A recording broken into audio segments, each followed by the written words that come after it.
Okay, we're going to take a look now at the forests of the world, and of course bring that back to the forests of the United States. And when you're looking at forest biomes, you're talking about 3 general biomes that are most common for forests. The largest forest of the world, all right, takes across the northern latitudes of the earth, and that's the boreal forest. Okay, the coniferous forest of the world. All right, the second largest rainforest, unfortunately not our forest, and that is the tropical rainforest, and they're basically a belt near the equator. All right, and then in between the forest that we're most familiar with is the temperate deciduous forest, which is found mostly in the southern and eastern portions of the United States, southern Europe, and then of course over into China and Japan. So we're going to be focusing mostly on the temperate deciduous forest, but also in the Pacific Northwest there's a section of temperate rainforest that's going to become very important for us to realize. So that's going to be the focus of this lecture. So let's take a look at all these things. Now, what we're going to be looking at is the public lands of the United States. We're not talking about private lands now. We're going to talk about public lands of the United States. The forests that are owned by the federal government, all right, through the National Forest Service. So our issues now are working with the National Forest Service, and they go under the principle of multiple use. All right, so the purpose of the National Forest Service is to provide a balance between human needs and the ecosystem's needs. All right, so looking at this multiple use land, most of it's found in the western half of the United States and in Alaska, as is most public land. But just for fun, you can see that there's a small section of the only national forest in Pennsylvania called the Allegheny National Forest in the northwest corner of Pennsylvania. But most of this discussion is going to be based on the western half of the United States and the national forest lands that are found out there. Looking at these forest lands, these are a couple of my pictures when I was in the redwood forest, taking a look at some of the gigantic redwood trees and what a forest should look like untouched. And me taking a picture of a random person underneath one of those trees. So you can kind of see the size of a redwood tree. Redwood trees are usually aged around 1,000 years or more old, okay, based upon their growth rate, a very slow growth rate. So again, you're looking at the way the forest should be, but how does the National Forest Service manage these forests? Well, first of all, you have to understand that most of our nation's forests are set aside and used for commercial timber operations. Okay, approximately 73% of the forests, all right, is used for timber. Okay, so commercial logging companies are allowed on our national forest in exchange for a royalty fee. So we have private companies going onto our national forest using the resources that are there, cutting, harvesting, and paying our National Forest Service a royalty fee.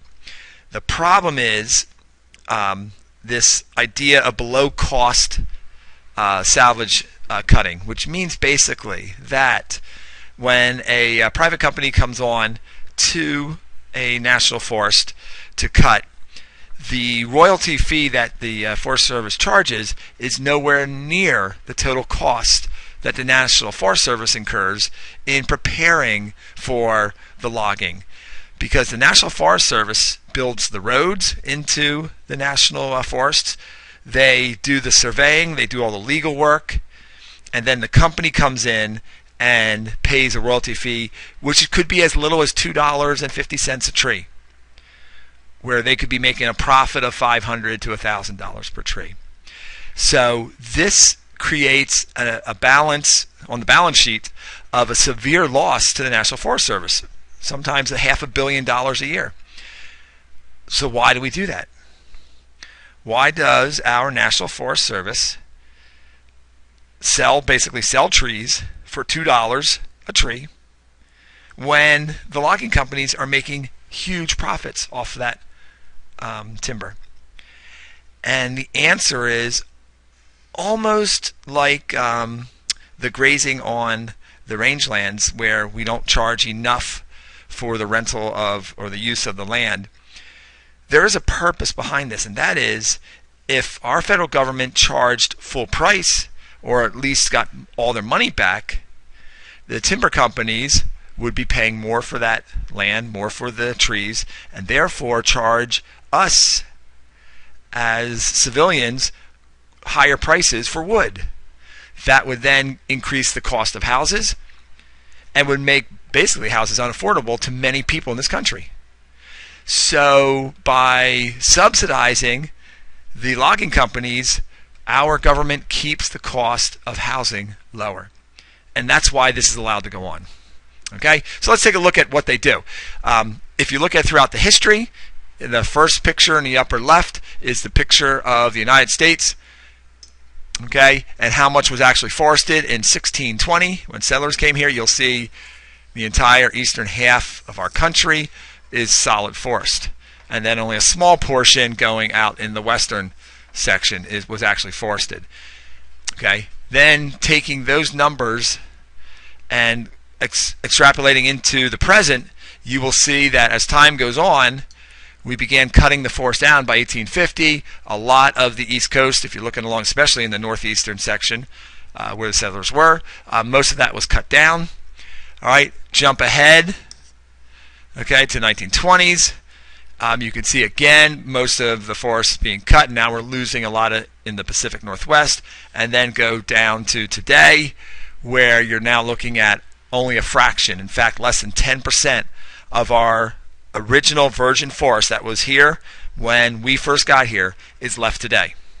So less than 10% of what we call old growth forest. That's what we like to call this, old growth. Okay, meaning the climax forest of that succession for that biome, those trees that have been around for hundreds and hundreds of years. All right, the old growth forest, we're down to less than 10% left in our country. Okay, so when we use the concept of other countries, which you'll be getting in a future lecture, like Brazil and a lot of our rainforest countries, when they're cutting down their rainforest, we have to be careful what we say, because we did the exact same thing here in the United States. All right, so let's take a look at how this all happened. Okay, in the Pacific Northwest, where most of this is happening, you got about 2 square miles being cut down every week, and you can see the patches of forest throughout the Pacific Northwest that have been clear cut. Here you see an airplane flying over an area that was recently logged. You could see actually the roads that were built by the National Forest Service for the logging companies themselves. All right, clear cut means that everything in that section of land, all right, was cut down and mostly used to make paper or timber and stuff like that for homes and stuff. Our technology has gotten so good, we can cut a tree down and cut off its entire branches in just a few seconds. This is a machine that literally cuts the tree at the base, turns it sideways, pulls it through. That machine rips off all of its branches, and you've got a perfectly straight and cleared off tree trunk, which is then shipped down the mountain, okay, and loaded up onto trucks, which are driven away to be taken to the paper mills for processing. This is the exact same location in which a endangered species known as, and here we go. Sorry about that. I'm just trying to get my writing utensil going. The northern spotted owl.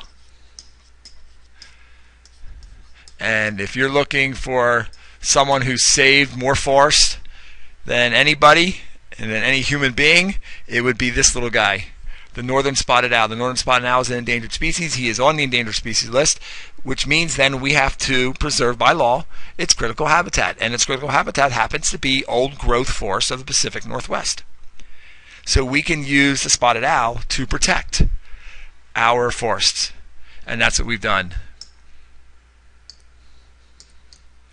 All right, so when we cut, we don't have to cut all the trees down.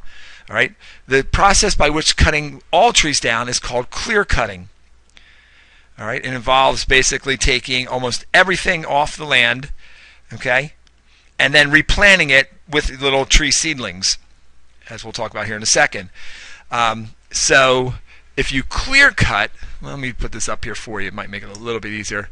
All right, let me just go clear cut first before we get to this one. A clear cut means you remove everything from the area. So what are some of the environmental impacts of that? Environmental impact of clear cutting. If you remove all of the trees, now you don't have anything protecting the soil. All right, so one of the big impacts would be an increase in soil erosion, which means you're going to have the second impact of an increase in sediment pollution in your streams. And going along with the concept of just keep continually asking why, increase in sediment pollution means an increase in turbidity of your water. So your nice, clean, clear streams are now filled with sediment. All right, and fish, that clogs the fish's gills. It carries bacteria. It increases the turbidity, which means that your SAVs at the bottom can't survive. So you have a huge impact, that soil erosion coming off the land. You have mudslides, like the one in Safford, California, caused by a clear-cut mudslide came down and took out part of town. All right. You also have an increase in sunlight coming down to the soil, which means you're going to increase your temperature.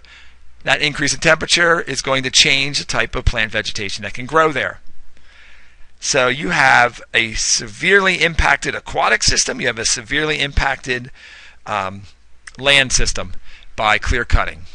So what they did instead was they tried a different concept, and that is something called selective cut.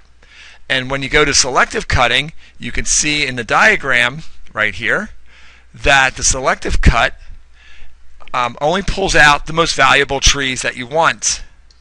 And you can see them here. And while leaving the rest behind so that the tree roots can continue to hold the soil in place, you still have the trees to provide some shade. Because seedlings and young trees must grow next to larger ones, selective cutting allows that shade-tolerant seedling to grow, have optimum growth. Okay, but it still has an impact because you still have to build the roads, you still have to pull the machinery in there, you still have all those problems associated with logging. All right, you're just not taking all the trees with you. It is a better process, still not a perfect solution. In fact, I took a picture of an area near Penn State where they did a selective cut, and that's what you see. All right, that is not a fully functional ecosystem, but that is a selective cut. And this area, which is part of the redwood forest where I was at, was also selectively cut. Long time ago, but it was selectively cut. And the reason I can tell that is because you have large trees growing up. These are the ones that were not cut, all right, and they are now growing with much smaller trees taking up the space in the areas that were cut. So you have a mixture of the tall trees that were not cut in the selective cut and the shorter trees that were. And so those kind of pictures, now knowing the difference, you can look at that and start noticing differences and reasons why. If you have something called an even age stand, that means all the trees are the exact same age. That means it was clear cut. And you have all the trees growing back at the same. If you have an uneven age stand, that's a more natural stand of trees, where you have trees of many different ages. All right, that was not clear cut. It could have been selective cut or not cut at all. Just to give you some idea. Then this is a advertisement I found in a magazine. In fact, I think it was Time magazine, and they had this saying. It said, "Finally, a vehicle that can take you to the very places you're helping to preserve." And they have this picture of a beautiful forest in the background. But what you notice, if you were really aware of what's going on, you would see that each and every one of those trees is perfectly straight and basically in lines and all the same age, even age. What you're looking at here is not a place that's preserved. All right, it's slightly different. It's called a tree plantation. This is an area where they clear cut the trees, planted new fast-growing trees in its place, okay, and waited for these trees to get to full size where they're going to cut them down again. All right, because it's a cycle of planting and then harvesting, planting and then harvesting, tree plantations never mature ecologically into a complete climax diverse forest. The trees are usually the same type of tree, usually a tree that provides no ecosystem services to the wildlife there, and they deplete the resources of the nutrients in the ground. Okay, so the National Forest Service has to keep an eye on tree plantations and their impact on the overall ecosystem of our forest. They decided in the 1980s to provide some regulations on tree plantations, to come up with some safeguards for biodiversity. Unfortunately, they're not adequate, and there's a lot of problems with maintaining biodiversity in our forest because of that. So an advertisement is kind of, if you knew what you were looking at, you would realize how misleading that advertisement actually is. All right, and then you have this guy. We're going to look at fire management right now. All right, and it's kind of interesting because for fire management, we always have to go back to Smokey the Bear and his famous saying, "Yep, only you can prevent forest fires." Now, Smokey the Bear and the idea of reducing the number of forest fires sounds like a great idea. The Forest Service did a fantastic job of suppressing the number of fires, but that created a problem. In fact, Smokey the Bear ended up being one of the worst problems ever created in our national forests. All right, that might be a little extreme, but it's close, and you'll see why. If our national forests do not burn, all right, that is an unnatural ecosystem, because our national forests, or most all our forests, are designed but naturally to burn every few years. That fire is actually good. One of the great examples is the Yellowstone National Park in 1988, the driest year they had on record. 1/3 of the entire park burned. The National Park Service got in so much trouble from people because they allowed the fires to burn, and they didn't stop them. And so they warned they were very outraged at the fact that the National Park Service allowed these fires to just destroy this wonderful piece of beauty called Yellowstone National Park. The idea was from the National Park Service was that the fire had to burn. And what they found out was, years later, okay, that the fire had cleared out all the invasive species, the fire had cleared out all of the debris on the forest floor, and allowed for the beginning of succession to occur again with the native plants, the plants that provide the ecosystem services, provide the food, and they started to see the biodiversity increase.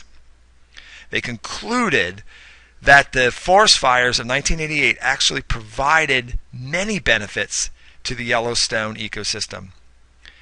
So why did Smokey the Bear do the wrong thing? Well, here's the problem.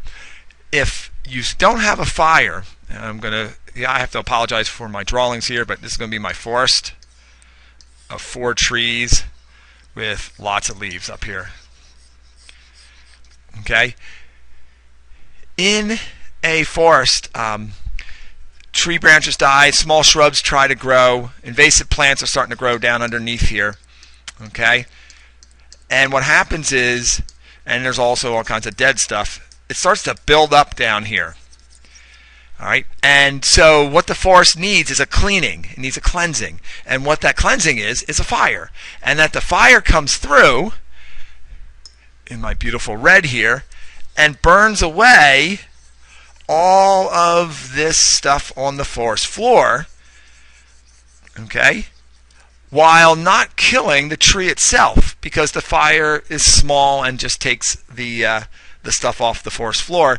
Most of the trees that grow in our forest are tolerant of fires. Okay, and that's the natural way it should go. A problem with Smokey the Bear, and what happened with Smokey the Bear was that Smokey the Bear allowed for, whoops, if I can get my pen going here, allowed for a buildup. Okay, here's our trees again. A buildup of this material to grow much higher than it normally should, because we suppressed the fires. We didn't allow fires to get started. All right, and the buildup got quite large. All right, so now when a fire did come into the area, it started to burn, and now it got up into the top of the trees. So it actually changed the type of fire, and this particular fire can kill the entire tree. And I'm going to show you how this works. So Smokey the Bear, by preventing forest fires, actually created larger forest fires. And that's what we need to take a look at here. So Smokey the Bear, unfortunately, did not do what he was supposed to do. Well, he did what he was supposed to do, but it ended up being harmful. So we end up with these huge fires now. Okay? And they're given a name. In fact, our fires in California, the worst fire season ever, occurred in 2003. The smoke could be seen from satellites in space. You had about 20 or 30 fires going at any one time, and the smoke actually went across the Pacific Ocean, getting caught up in the winds. All right, so here are the different types of fires, and this is where it gets very important. You want to get rid of the leaves, the dead wood, the decomposed plants, and all the invasives down here at the bottom. All right, and so what you want is something called a surface fire, which burns only this section. It's called a surface fire. Those are the good ones. If you allow too much material to build up in here, all right, and this material gets up into the understory and even into the canopy of the trees, then what happens is your fire moves up into the tops of the trees, all right, and that is now called a crown fire. The crown fire is the one that can kill the entire tree, all right. So, and it spreads very, very quickly, and you burn everything. So where we used to have surface fires, now we have crown fires, and the crown fires are destroying large sections of our forest. Okay, and that's what's happening. That's the transition we see happening since we allowed this buildup. So now we have these big, huge fires, and the National Forest Service policy is actually not to put them out. Because knowing that they do have benefit, even though it is going to cause massive destruction now because of the crown fires, but they still know that that is a benefit to the forest. And these fires are so big that a lot of times you can't put them out. So what you have is the National Forest Service coming in and only protecting landowners, houses and things like that. That's their goal now. And the best example of it is this picture in the upper left. All right, here you have the fire line right here on this ridge. All right, and then here you have an airplane dropping fire retardant over here. Now, either he is a very, very, very bad aim, or there's something going on here. And what's going on here is that they're not trying to put out the fire. Instead, they're trying to protect somebody's land back here. That's all they do now. And the way they do that many times is dropping fire retardant material while creating these breaks in the forest, so that as the fire moves through the forest, it can't go past an area that they cleared out. Unfortunately, with these fires, you'll see they are just too big, going too fast, that our fire breaks don't usually work unless it's done very carefully. So here you see crown fires where the fire gets up above the canopy of the forest, causing massive damage. So what they're going to do now is something called a prescribed burn. All right, it's called a prescribed burn, where in this case a man standing over here with a flamethrower, all right, creating a fire back in here. The whole idea is that there's a fire coming in this direction towards this road, and what he's trying to do is burn the forest back into the fire so that when the fire does get to this point, it has nothing to burn. From here all the way across the road, there's nothing to burn. All right, and at the bottom is the best example of prescribed burn, where you can come in during any time of the year, usually done in early spring when the ground's still wet so you don't get any big fires, and you come and you start very small surface fires, all right, like the guy's doing right here, and let that burn away all of that junk on the forest floor without harming the trees above. And the purpose of that then will be to get rid of all of that brush and all that buildup over the years so that you can't have a giant crown fire. You don't have enough fuel for that. And so we do prescribed burns all the time, all around. Even in New Jersey is where I helped out with one, and across the United States to literally keep the large fires from happening. Okay, get rid of the accumulation of that dead biomass on the forest floor. That's the fuel for these big, gigantic fires. And that's how we manage the forest through fire management. Okay, here's a prescribed burn and also a surface fire at the top. A ground fire is one that's a little bit more dangerous. It's a little bit hotter. It actually goes underground and burns all the organic matter under the soil surface. But you can see prescribed burns. These are very beneficial, and we do them on purpose to get rid of that underbrush so that we don't have this. That's the purpose. Okay, that's okay. That takes us up to the management and final section of our public lands.